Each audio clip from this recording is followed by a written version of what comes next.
Everything in this video is compiled from multiple sources. If anything seems off or you spot an error, drop it in the comments.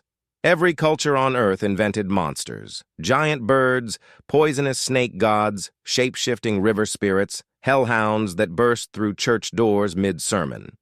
Here's the uncomfortable part. Ranked by how genuinely disturbing the real explanation underneath each one actually turns out to be, some of these monsters get scarier, not less scary, once you know the truth. This is 9 mythical creatures ranked from least to most disturbing once you understand what actually inspired them. The Rock. A bird so massive it could snatch a full-grown elephant off the ground and drop it from the sky to crack it open like an egg. Described across Arabic and Persian folklore, most famously in the tales of Sinbad the Sailor. Historians studying the legend's geography note, it consistently points toward Madagascar, and Madagascar really was home to something genuinely enormous. Epyornis, the elephant bird, the largest bird ever known to have existed, standing around 10 feet tall and laying eggs with a volume equivalent to roughly 150 chicken eggs. It was flightless, and it definitely couldn't carry off an elephant. But sailors encountering its massive bones and its genuinely record-breaking eggs, centuries after it had likely already gone extinct locally, had more than enough raw material to build a legend around. Some researchers have also pointed to the real, still-living Malagasy-crowned eagle, an actual apex predator on the island, as a possible secondary influence. Either way, the Rock's core exaggeration wasn't invented from nothing.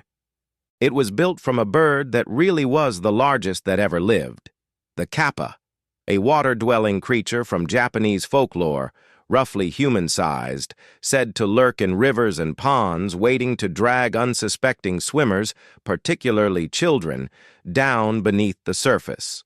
Folklorists studying the legend's origins point to a very real, very large amphibian native to Japan's rivers, the Japanese giant salamander, which can grow to nearly 5 feet in length, making it one of the largest amphibians on Earth. Encountered suddenly in murky water, a creature that size with slick skin and an unfamiliar silhouette would be a genuinely startling thing to brush against while swimming. Combine that with the very real, tragic frequency of drowning deaths in rural river communities before modern water safety existed, and you have every ingredient needed for a cautionary water spirit legend that parents could use to keep children away from dangerous currents. The Naga, a multi-headed serpent deity found throughout Hindu, Buddhist, and broader South and Southeast Asian mythology, sometimes worshipped, sometimes feared, always depicted as immensely powerful and immensely venomous. Herpetologists studying the regions where Naga worship is most concentrated point to an unavoidable overlap. These are exactly the regions where king cobras, the world's longest venomous snake, and large reticulated pythons are most common.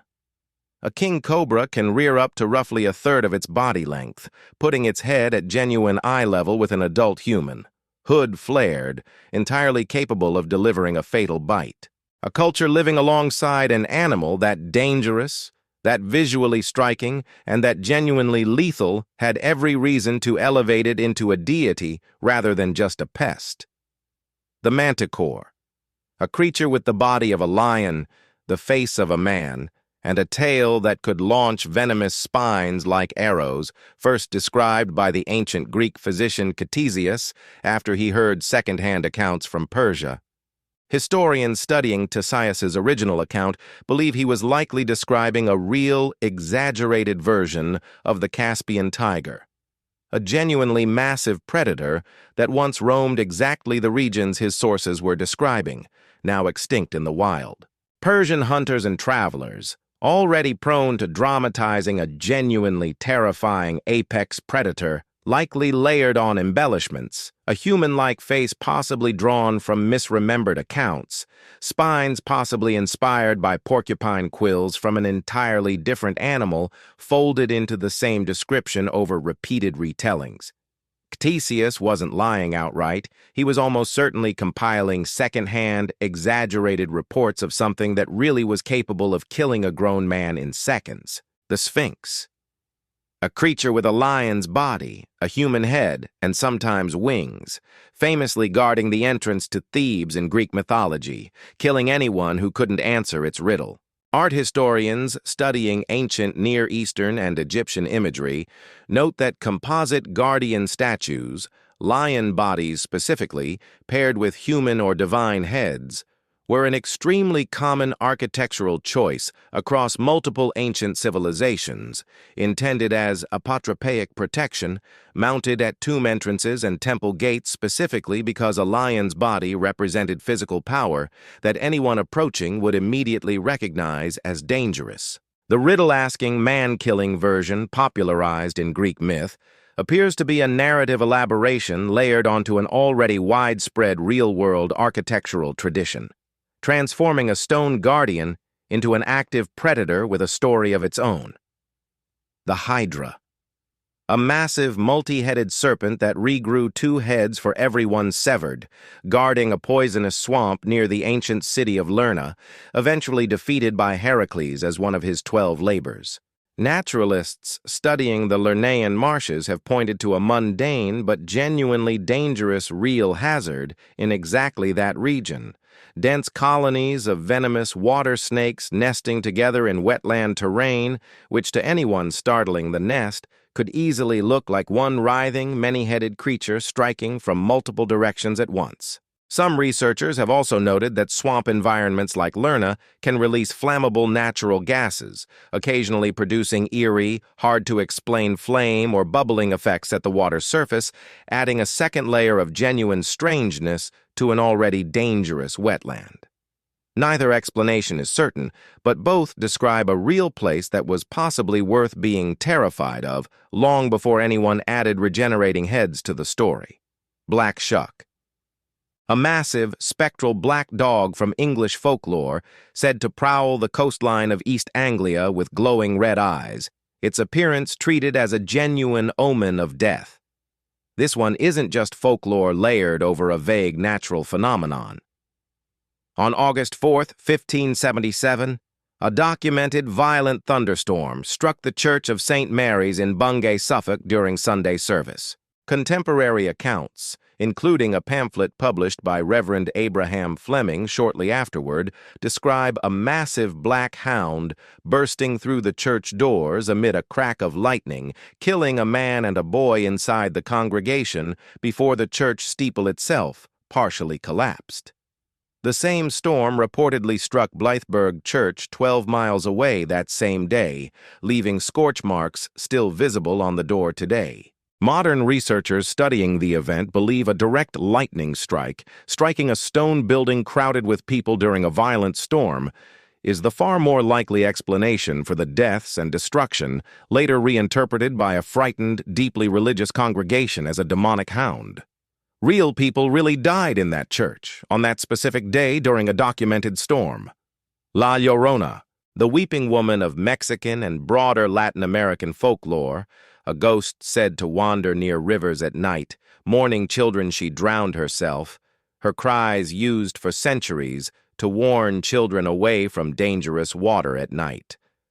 Folklorists studying the legend's roots trace elements of it back to pre-colonial Aztec tradition, specifically omens associated with the goddess Cihuacoatl, said to have wept in the streets before the Spanish conquest.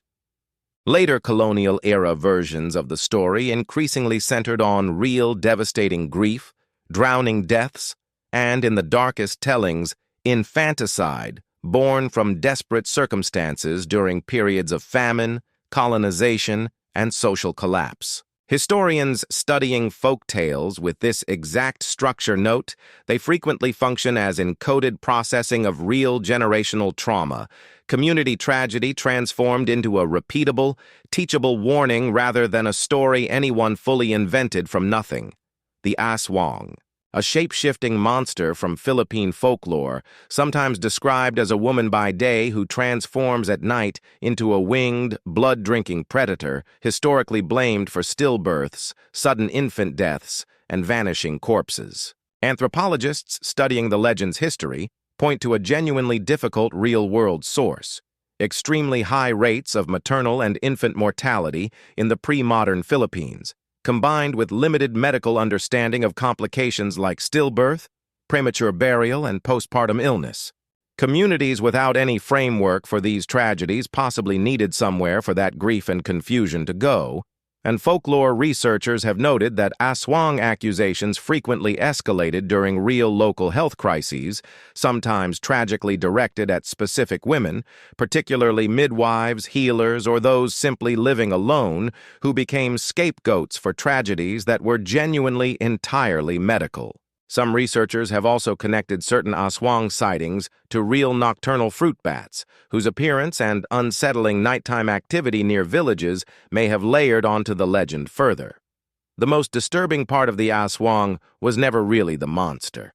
It was how easily real grief and real medical tragedy could be redirected onto a real living person standing nearby. 9 creatures. 9 explanations that started with a genuinely massive bird, ended with real grief passed down through generations disguised as a ghost story, and never once actually needed anything supernatural in between. The scariest part was never really the monster. It was always whatever real human thing the monster was quietly standing in for. Thanks for watching. If you enjoyed this, hit like and subscribe so you don't miss what's next. And if there's a topic you want covered, let me know in the comments.